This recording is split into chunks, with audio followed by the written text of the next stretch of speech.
ሰላም ዶሮ አርቢዎች ዛሬ ወደ ኮተቤ ነው የምንሄደው። ኮተቤ 500 ዶሮዎችን አስረክበናል። የኛው ሰልጣኝ ነች፣ የ84ኛ ዙር ሰልጣኛችን ነች። ስለዚህ ወደ 500 ዶሮዎችን ተረክባናለች ማለት ነው። ስራውን ጀምራለች። ዋናው ነገር ግን ከ500 ዶሮዎች ምን ያክል ትርፍ ይገኝበታል ብላችሁ አስባችሁ ታውቃላችሁ? ዛሬ በወር ምን ያክል እንደምታገኙ፣ በ10 ወር ደግሞ ምን ያክል ገንዘብ እንደምታገኙ፣ በቀን የተታራ ምን ያክል ሽያጭ እንደሚኖራችሁና ትርፍ እንደሚኖራችሁ ጭምር ዛሬ ግልጽ ባለ መረጃ ወደ እናንተ ማድረስ ነው የሚሆነው። ይቺ ዶሮ አርቢ ታዲያ ፉል ፓኬጅ ነበር የተጠቀመችው። ለዶሮ እርባታ የሚያገለግሉ ሁሉንም ቁሳቁሶችን ይዘን ሄር ነው። ከዚህ በተጨማሪ ታዲያ እዛ ደርሰን ደግሞ ይህንን በምናረግበት ሰዓት ልብ በሉ ምንም አይነት ትራንስፖርቴሽን ወጪ አልጠየቅንም፣ ወይም ደግሞ የትራንስፖርት ብለን የተቀበልነው ነገር የለም። እኛ ሄደን ለማስረከባችንም ምንም አይነት የአገልግሎት ክፍያ አንጠይቅም። ያ እኛ የፍሪ ሰርቪስ ነው ማለት ይቻላል። ራሳችን ለጀማሪ ዶሮ አርቢዎች እንዳይቸገሩ ስራው ላይ ገብተው ዶሮ እርባታ አክሳሪ ነው ይባላል አይደል? እኛ ደግሞ ዘመናዊ በሆነ መንገድ ዶሮ አርቢው ራሱን ችሎ ራሱን በእውቀት አደርጅቶ እንዲሰራ ነው የምንፈልገውና ይህንን ደግሞ ልዩ እገዛ እያደረግን ነው የምንገኘው። ስለዚህ እነዚህን 500 ዶሮዎች ወደ ኮተቤ አድርሰናል። ይህንን ታዲያ ካደረስን በኋላ እዛም ደግሞ የተለያዩ ስራዎችን ሰርተናል። ጀማሪ ዶሮ አርቢዎች እንዳይቸገሩ ቅድመ ጥንቃቄ ማድረግ አለባቸው። ለመጀመሪያዎቹ 2 እና 3 ቀናት እጅግ በቻሌንጅ የተሞሉ ቀናቶችን ሊያሳልፉ ይችላሉ። ታዲያ ቀለል ባለች መንገድ በዘመናዊ መንገድ ሳይንሱን በጠበቀና ልምድ ተኮር በሆነ መንገድ እቺን ቀናት ደግሞ እንዲያልፉ እንረዳቸዋለን። የተለያዩ ማኑዋሎችና ለጥንቃቄ የሚረዱ ልምዳዊ ነገሮችንም እናጋራለን ማለት ነው። ምንም አይነት ሞርታሊቲ፣ ምንም አይነት ሞርቢዲቲ ሳይከሰት ነው ይህንን ችግር እንዲያልፉ የምናደርገው ማለት ነው። ስለዚህ በዶሮ እርባታ ላይ ዋነኛ የሚባለው ይሄ ነው። ለዶሮዎች ከዚህ ቀደም በትልቁ ቻናሌ እንደገለጽኩላችሁ በጣም ስትረስፉል ናቸው ከሚባሉ ሙመንቶች ውስጥ የዶሮቻችሁን ኢንቫይሮንመንት መቀየር ወይም ደግሞ ከሆነ ቦታ ወደ ሆነ ቦታ ዶሮቻችሁን ማሸጋገር ሽፍት ማድረግ ለዶሮዎች ከፍተኛ የሚባል ስትረስ ጀማሪ ዶሮ አርቢዎች እንዲያውቋቸው ግዴታ ናቸው ተብሎ የተቀመጡ ጉዳዮች አሉ። የመጀመሪያ የዶሮቻችሁን አመጋገብ ሰዓቶቻቸውን ማወቅ አስፈላጊ ነው። ዶሮቻችሁ በየትኛው ሰዓት ቢመገቡ የበለጠ አመጋገባቸው ተሽሎ ፕሮዳክቲቪቲን ይጨምራሉ የሚለው ነገር ማወቅ። አሁን ላይ ምናልባት ስለ ፕሮዳክሽን የምናስብበት እድሜ እንኳን ባይሆን ዶሮቻችሁ ስታንዳርድ ዌታቸውን ጠብቀው ወደ ሴክሹዋል ማቹሪቲ ሌቭል ላይ እንዲደርሱ ወይም ደግሞ እዛ ኤጅ ላይ እንዲደርሱ የኛ ጥረት እጅግ በጣም አስፈላጊ ነው። ጀማሪ ዶሮ አርቢ አንድ ጀማሪ ዶሮ አርቢ ጎበዝ ነው የሚባልበት የመጀመሪያው መስፈርት ምንድን ነው? ዶሮ እርባታውን ከሽታ መጠበቅ ነው። ሁለተኛ ዶሮቻችሁን ዩኒፎርሚቲ ማስተካከል ነው። ዩኒፎርም የሆኑ ፍሎክ እንዲኖራችሁ ወይም ደግሞ ተመሳሳይ የመንጋስ ፊዚካላቸው በጣም ተመሳሳይ እንዲሆን ወይም ደግሞ ዶሮቻችሁ ክብደታቸው ኦልሞስት ተመሳሳይ ሊባል በሚችል ሁኔታ ማቀራረብ ወይም ደግሞ ማሻሻል እጅግ በጣም ከአንድ ጀማሪ ዶሮ አርቢ የሚጠበቅ ነው። የብርሃን አጠቃቀም ሌላው ነው። የብርሃን አጠቃቀም ብዙዎቻችን እንሳሳታለን። ስለ ብርሃን ያለንም አመለካከት እጅግ የወረደና ከብርሃን ጋር ወይም ደግሞ ብርሃንን ከእንቁላል ጋር የምናቆራኝበት መንገድ በጣም ዝቅተኛ ነው። ይሄ በጣም ከፍተኛ የሚባል ስህተት ነው።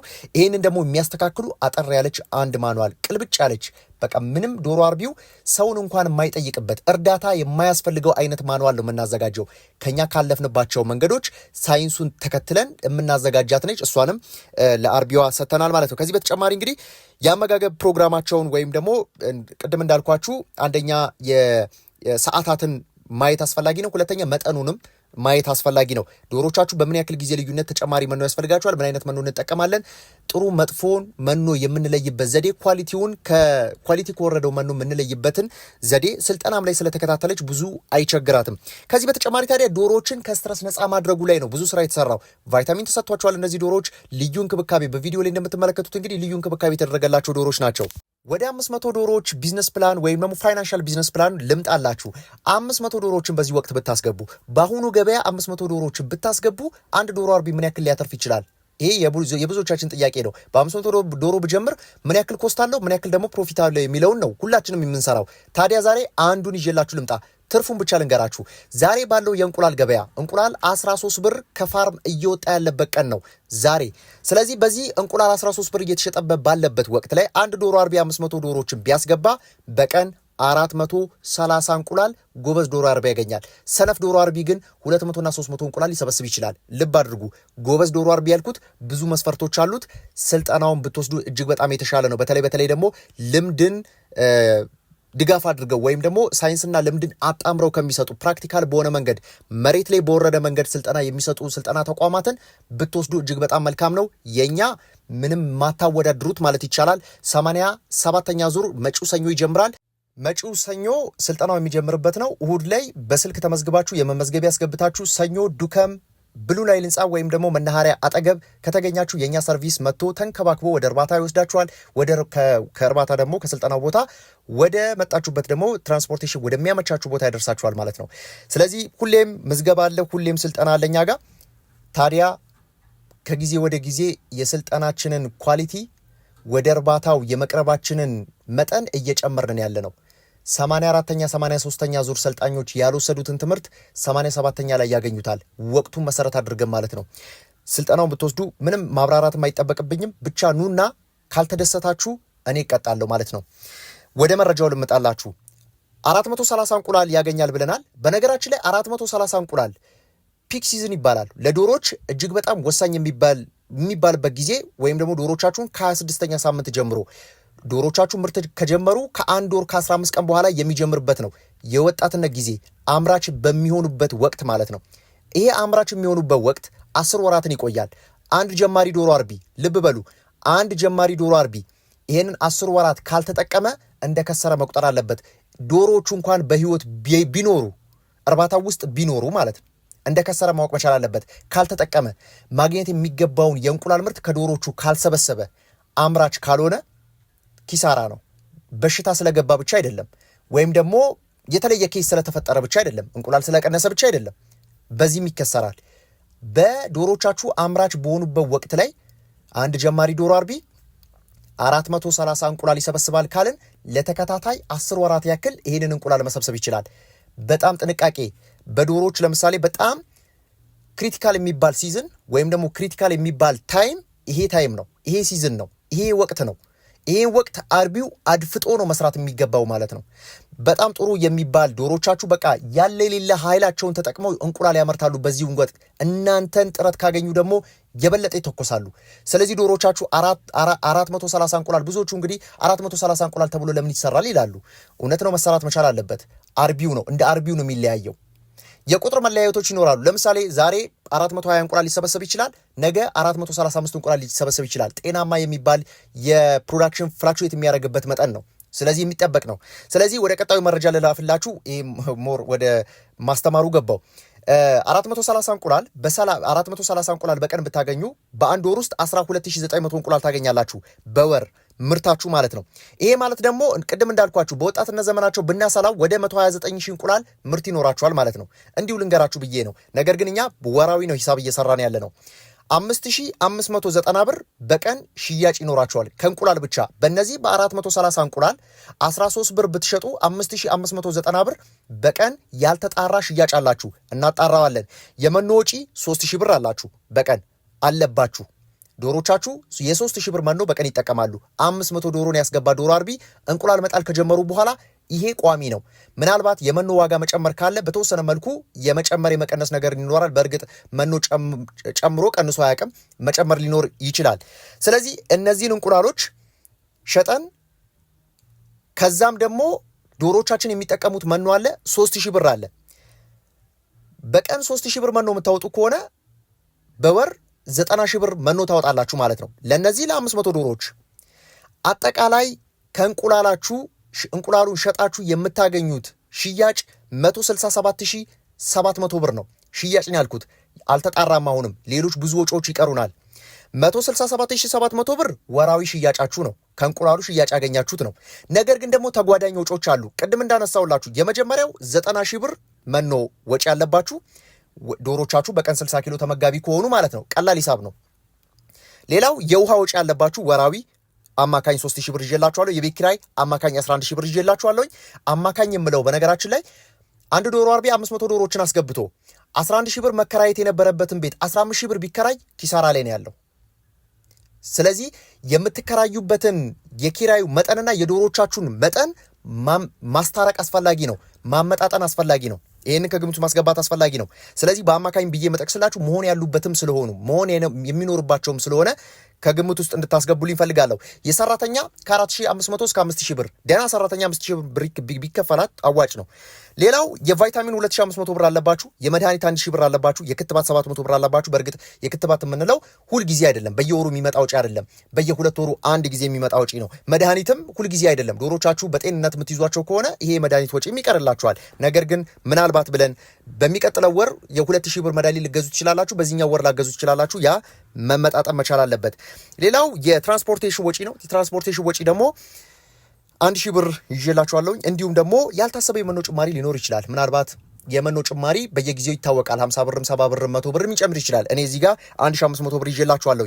ታዲያ በአጠቃላይ ምን ያክል ወጪ አወጣን? ቅድም ሽያጩን ነግሬያችኋለሁ አይደለም? ከ430 እንቁላል ብናገኝ ብዬ ሂሳብ ሰርቼላችሁ በአማካኝ ነገር ግን እስከ 167700 ብር ሽያጭ ይኖራችኋል። አሁን ደግሞ ዶሮቻችሁ አንድ ወር ሙሉ ብትንከባከቧቸው ለ500 ዶሮች ምን ያክል ወጪ እንደምታወጡ ልንገራችሁ። 115200 ብር ወጪ አለባችሁ አጠቃላይ ማለት ነው። ሁሉ ነገር ተደምሮ ማለት ከዚህ ውጪ ወጪ የምታወጡ ከሆነ ወይ አለማወቅ ነው ወይ ተሸውዳችኋል ማለት ነው። ይሄንን ከግምቱ አስገቡልኝ። ከዚህ በተጨማሪ እናቀናንሰው። ስናቀናንሰው ቅድም ሽያጫችን 167700 ብር ነበረ። አሁን ያወጣነው ወጪ አንድ ወር ዶሮቻችንን 500 ዶሮችን አንድ ወር ብንከባከባቸው 115200 ብር ወጪ ይኖርብናል። 52500 ብር ጠቅላላ የተጣራ ወራዊ ትርፍ ነው። 52500 ብር። እዚህ ጋር ልዩነት የሚኖረው ምንድን ነው? የጎበዝ ዶሮ አርቢና የሰነፍ ዶሮ አርቢ መገለጫው አንድ ነገር ልንገራችሁ። እንቁላል መቶ እንዲረከባችሁ መፈለግ ስንፍና ነው። እንቁላል ሄዶ ተጠቃሚው ጋር ማድረስ ከጉብዝናም በላይ ጉብዝና ነው። ወቅቱ እያደረገው ያልሆነ እና ይሄ ሀስሉን ፍራቻ ወይም ቻሌንጅ የሚያረጋችሁን ነገር ፍራቻ ሰዎች ቀጥታ እንቁላል ቤታቸው ድረስ መጥተው እንዲረከቧቸው ይፈልጋሉ። እናንተ ቤታቸው ድረስ መሄድም መልመድ ያንን አይነት ኔትወርክ ወይም ደግሞ አክሰሱን መፍጠር አስፈላጊ ነው የሚሆነው። ይህንን ካደረጋችሁ እውነት ነው የምነግራችሁ ከአንድ እንቁላል እንኳን 70 ሳንቲምና 1 ብር ብትጨምሩ ከፍተኛ የሚባል ጭማሪ አለው እዚህ ላይ። ለወደፊትም ደግሞ ይህንን ኔትወርክ ዘረጋችሁ ማለት ነገ 3000 እና 4000 ዶሮ ብታስገቡ የገበያ ትስስር አይቸግራችሁም እንደማለት ነው። ስለዚህ 500 ዶሮ ያስገባ ዶሮ አርቢ ለምሳሌ አዲስ አበባ ውስጥ ሁለት የተለያዩ አቅጣጫዎች ላይ 2 እና 3 ዶሮ አርቢ 500 ዶሮ ብታስገቡ ሁላችሁም ተመሳሳይ የሆነ ትርፍ አታገኙም እንደማለት ነው። እንደማን ይለያል? እንደ ዶሮ አርቢው። ስለዚህ ጥንቃቄ እንድታደርጉልኝ የምፈልገው ነገር ምንድነው? እንድታስቡበት የምፈልገው ነገር ምንድነው? ዶሮ አርቢ ለ500 ዶሮ ለምሳሌ ለ500 ዶሮ 500 ሺህ ብር አወጣችሁ እንበል። 500 ሺህ ብር ግን አወጣችሁ ያንን 500 ሺህ ብር መመለስ አትችሉም። ገንዘብ ስላለው ዶሮ አርቢው ገንዘብ መስራት አይችልም። ሞያ የሚባለው ነገር እጅግ አስፈላጊ ነው። ሸቀጥ ስላልሆነ ስራችን ማለት ነው። ስለዚህ ዶሮ አርቢዎች ይህንን ከግምት ውስጥ ብታስገቡልኝ። ሞያ የምንለው ነገር ታዲያ በጣም አሁን ስልጠና ላይ ብትመጡ ትገረማላችሁ። እኔ ራሱ ሳሰለጥን በጣም ድንቅ እያለኝ ነው ማሰለጥነው። ሞር ደግሞ ፕራክቲካል ነገሩን ሳሳያችሁ የማወራውን ነገር ደግሞ በተግባር ደግሞ እንካችሁ ስል በጣም ትገረማላችሁ። ስራችሁን የበለጠ እንድትወዱት ነው የሚያደርጋችሁ። መቶ ያፈረበት የለም። ተደንቆ እጁን ባፉ ላይ ጭኖ የሄደ ብቻ ነው ያለው። ይሄንን ደግሞ ያልኳችሁን በተግባር መታችሁ እንድታረጋግጡልኝ ፈልጋለሁ። ያልተመቸው ስልጠናው ያልተመቸው ዶሮ አርቢ ካለ አይከፍልም። በነገራችን ህጋችን ነው ይሄ። አልተመቸኝም ካለ ያልተመቸው ዶሮ አርቢ ስልጠና አይከፍልም። ምርትና አገልግሎታችን ለመጠቀም ለምትፈልጉ የማማከር ስራ፣ የማቋቋም ስራ፣ የማደራጀት ስራ፣ እርባታን የመጎብኘት ስራ አንድ ደግሞ በቅርብ ቪዲዮ ለቅላችኋለሁኝ። ኪሳራ ውስጥ የገባ ፋርም ነው። በጣም ትምህርት የሚሰጣችሁ በጣም ለጀማሪ ዶሮ አርቢዎች ከበቂ በላይ ትምህርት የሚሰጣችሁን መረጃ ይዤላችሁ እመጣለሁኝ። በቅርቡ እንግዲህ ኤዲት አድርገን እየጨረስን ያለ ነው። ከትናንት ወዲያ ነው ጉብኝት አድርጌ የተመለስኩት። እጅግ የሚያስደንቅ እንዳልኳችሁ ገንዘብ ስላላችሁ ገንዘብ ማምጣት አትችሉም የሚለውን በትክክል መግለጽ የሚችል አስተማሪ ቪዲዮ ወደ እናንተ ይዤላችሁ እመጣለሁኝ። ብዙዎቻችሁ ላይክ እያደረጋችሁ ነው። እጅግ አመሰግናለሁ። ክበሩልኝ፣ ስላከበራችሁኝ ክበሩልኝ። የእኛም ምርትና አገልግሎት የምትፈልጉ ካላችሁ ከስልጠና ጀምሮ ሰራተኞችን ለማሰልጠን ቪአይፒ ደግሞ መታችሁ መሰልጠን ትችላላችሁ። በነገራችን ላይ ቪአይፒ መታችሁ በተመቻችሁ ሰዓት፣ በተመቻችሁ ቀን፣ ባመቻችሁ ሁኔታ እናንተም መሰረት አድርገን እናንተ ስለምትሰሩት ዘርፍ ትኩረት አድርገን ስላላችሁ ቦታ ትኩረት አድርገን ስልጠና እንሰጣለን። እናንተም ብቻችሁን ከባለቤታችሁ ጋር ከልጆቻችሁ ጋር ከሰራተኞቻችሁ ጋር ከእህት ከወንድሞቻችሁ ጋር መታችሁ መሰልጠን ትችላላችሁ። በግሩፕም መታችሁ መሰልጠን ትችላላችሁ። ተደራጅታችሁ የምትሰሩ ካላችሁ ይህንን ላስተዋውቅላችሁ ፈልጋለሁ። ስልጠናችን እንግዲህ በአሁኑ ዙር ከፍ ያለ ቁጥር እንጠብቃለን። በየሳምንቱ አላቋረጥንም። ስለዚህ እኛ ጋር መታችሁ እንግዲህ ስልጠናን መውሰድ ትችላላችሁ። የተለያዩ ምርትና አገልግሎታችሁን መጠቀም ትችላላችሁ። በተለይ ቄብ ዶሮዎችን ማዘዝ ለምትፈልጉ ልክ በአሁን ቅድም ባያችሁት አይነት ቪዲዮ መሰረት እናንተ ምንም ሳትጨነቁ ቆማችሁ ብቻ እየተመለከታችሁ ታዛቢ ነው የምትሆኑ። በነገራችን ላይ ከኛ ጋር ስትሰሩ ታዛቢ ትሆናላችሁ። በአይናችሁ ብቻ ነው የምትከታተሉ። ታዛቢ እንዴት እንሆናለን ካላችሁ ደግሞ ትልቁ ቻናላችን ላይ ዛሬ ማታ የለቀኩት አንድ ቪዲዮ አለ። እርባታን ተቀብለን በምን አይነት የሚያስደንቅ መልኩ እየሰራን እንደሆነ እናንተም ትማሩበታላችሁ። ከኛ ጋር ለመስራትም የምትፈልጉ ጥሩ መረጃ ይሆናችኋል፣ ጥሩ ግብአት ይሆናችኋል። የምናወራውን መሬት ላይ እንዴት እንደምናወርድ የምታዩበት ነው። አስደናቂ የሚባል ነው። ከጊዜ ወደ ጊዜ የእርባታ ማደራጀት ስራችንን ማቋቋም ስራችንን እጅግ እያዘመን ነው የመጣ ነውና ትመለከቱታላችሁ። ከኛ ቻናል ጋር የቆያችሁ ታውቁታላችሁ። ምንም ጥያቄ የለውም። በፊትና አሁን ቢፎርና አፍተር የሚገርም ነው። ስለዚህ ከኛ ጋር መስራታችሁ እጅግ በጣም ወደ ዘመናዊ ዶሮ እርባታ የሚያቀርባችሁ ነው የሚሆነው።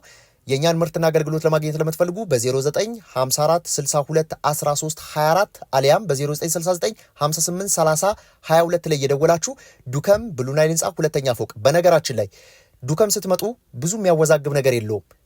ዱከም መናኸሪያ ከታክሲ እንደወረዳችሁ በግል ተሽከርካሪ የምትመጡ መናኸሪያ ብላችሁ አንድን ሰው ብትጠይቁ እዛ ጋር ከደረሳችሁ ድርጅታችንን አገኛችሁት ማለት ነው። መናኸሪያ አጠገብ የሚገኝ ነጭ ህንፃ በምልክት ለመናገር ብሉ ናይል ህንፃ ይባላል። እዛ ላይ ሁለተኛ ፎቅ ላይ እንደደረሳችሁ ምንም መፈለግ አይጠበቅባችሁም። ሽታ ብቻ እያነፈነፋችሁ መሄድ ነው። እርባታ የሚሸተው ቢሮአችን ይቀበላችኋል። የተለያዩ ማማከሮችን፣ የተለያዩ ጥያቄዎችን፣ የተለያዩ የሚነበቡ መጽሐፍቶችን ወስዳችሁ የምትሄዱበት ነው በነፃ። እኛን መታችሁ ጎብኙን፣ ትረኩብናላችሁ፣ የፈለጋችሁት መረጃ ታገኙበታላችሁ። እኛ ጋር ታዲያ መታችሁ አንዳችም የምታጡት ነገር የለም። ቢሮአችን ብቻ ቁጭ ብላችሁ እኛ ስለምንሰጣቸው አገልግሎቶች በአይናችሁ ብቻ መቃኘት ይቻላል። ብዙ አልላችሁም። መታችሁ ጎብኙን። ስለተከታተላችሁኝ እጅጉን አመሰግናለሁ። በቀጣይ እስክንገናኝ ሰላም።